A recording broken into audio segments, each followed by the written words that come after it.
اللہ تعالیٰ تمہاری آزمائش ختم کرنے والا ہے۔ یہ خاص نشانیاں ظاہر ہونے لگیں تو سمجھ لو، سنو، آزمائش ایک طرح سے آپ کو مضبوط کرنے کے لیے بھی آتی ہے، جو کہ بہت ضروری ہوتا ہے۔ اللہ جانتا ہے کہ بہت کمزور ہو اب، اس لیے انہی چیزوں کے ذریعے آزماتا ہے جو آپ کی من پسند ہوتی ہے، اور یقین کرو اسی آزمائش سے آپ اتنے مضبوط ہو جاتے ہو کہ کوئی آپ کو کچھ بھی بول دے آپ کو فرق نہیں پڑتا، کیونکہ آپ خود بھی مضبوط ہو جاتے ہو، اور اللہ سے آپ کا رشتہ بھی مزید مضبوط ہو جاتا ہے۔ پھر آپ سب کچھ اللہ پر چھوڑ کر بے فکر ہو جاتے ہو۔ اللہ تعالیٰ قرآن میں فرماتے ہیں، میں کسی بھی جان کو اس کی طاقت سے زیادہ نہیں آزماتا ہوں، تو کیسے ممکن ہے کہ تمہاری آزمائش ختم نہیں ہو سکتی؟ اگر ایک آزمائش کے بعد دوسری آزمائش آ رہی ہے تو جان لو اللہ تمہیں مزید اپنے قریب کرنا چاہتا ہے، تمہیں اپنی محبت سے نوازنا چاہتا ہے۔ وہ جب تک آزمائے گا جب تک تم مکمل اس کی محبت سے سرخرو نہیں ہو جاتے۔ اور سنو، اگر اللہ نے آپ کو آزمائش دی ہے تو اس کا مطلب یہ نہیں کہ اللہ آپ سے ناراض ہے، آپ کو سزا دے رہا ہے۔ ارے آزمائش کا مطلب تو یہ ہے کہ اللہ نے تمہیں اپنی محبت کے لیے چن لیا ہے۔ آپ یہ کیوں نہیں سوچتے کہ اگر اللہ کو سزا ہی دینی ہوتی تو وہ پھر آزمائش سے نکالتا بھی کیوں؟ ہاں، یہ بات سچ ہے، آزمائش میں ڈالنے والا اللہ ہے تو آزمائش سے نکالنے والا بھی وہی رب ہے۔ آزمائش بظاہر تو ایک لفظ ہے، لیکن دراصل یہ رب سے جڑ جانے کا ذریعہ ہے۔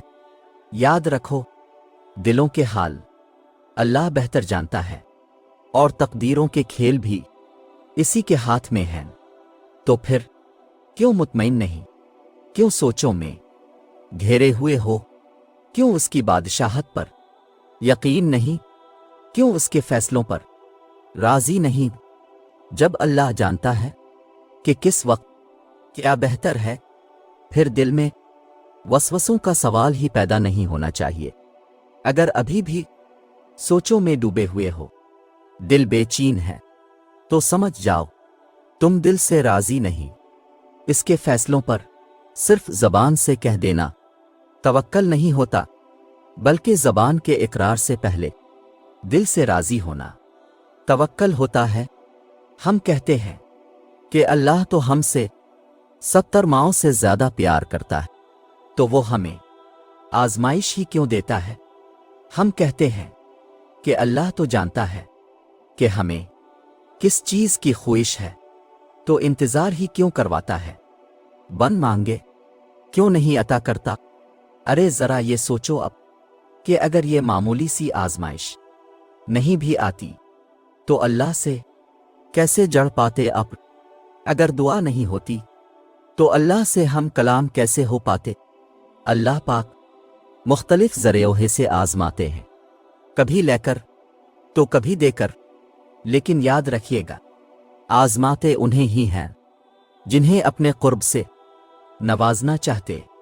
جانتے ہو، اللہ یقین اور آزمائش کے لیے بس اپنے خاص بندوں کو چنتا ہے، اور جنہیں چن لیتا ہے وہ اللہ کے انتخاب پہ راضی ہو جاتے ہیں۔ پھر ہم ہر اس سانس پر یقین رکھتے ہیں جو اللہ نے ہمیں خود تک لے جانے کے لیے دی ہے۔ پھر ہم خود کو معاف کرنا سیکھ جاتے ہیں۔ پھر ہم اللہ کے فیصلوں میں اپنا سکون تلاش کر لیتے ہیں۔ اللہ تک ہم اچانک ہی نہیں پہنچ جاتے، بہت لمبا سفر طے کر کے اس تک رسائی ملتی ہے۔ جب ہمیں اڑان کا شوق ہوتا ہے تب وہ ہمیں منہ کے بل زمین پر گراتا ہے۔ پھر جب یقین زخمی ہو جاتے ہیں تو ان زخموں کو محبت کے ذریعے بھرنا سکھاتا ہے، کبھی اپنی رضا سے آزماتا ہے اور کبھی ہماری رضا عطا کر کے اپنی طرف لاتا ہے۔ وہ ہم سب کو مختلف ذریعوں سے پرکھتا ہے، آہستہ آہستہ ہمیں اپنی طرف کھینچتا ہے، پروں کو نئی پرواز سکھاتا ہے، پھر ایسی اڑان سے نوازتا ہے کہ سارا زمانہ دیکھتا رہ جاتا ہے۔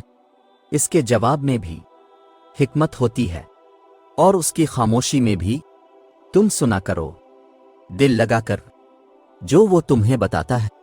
جانتے ہو اللہ تعالیٰ تمہیں اسی چیز سے آزماتا ہے جو تمہیں سب سے زیادہ عزیز ہوتی ہے۔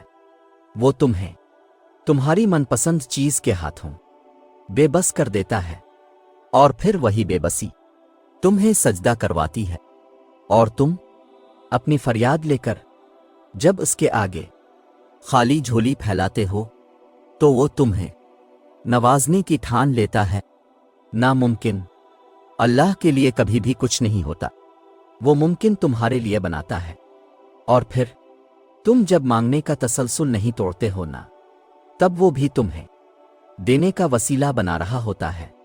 تم اپنی مرضی سے دعا نہیں کرتے ہو، بلکہ اللہ تمہارے دل میں دعا کا خیال ڈالتا ہے، کیونکہ وہ تمہاری چاہت پر بہت پہلے سے راضی ہوتا ہے۔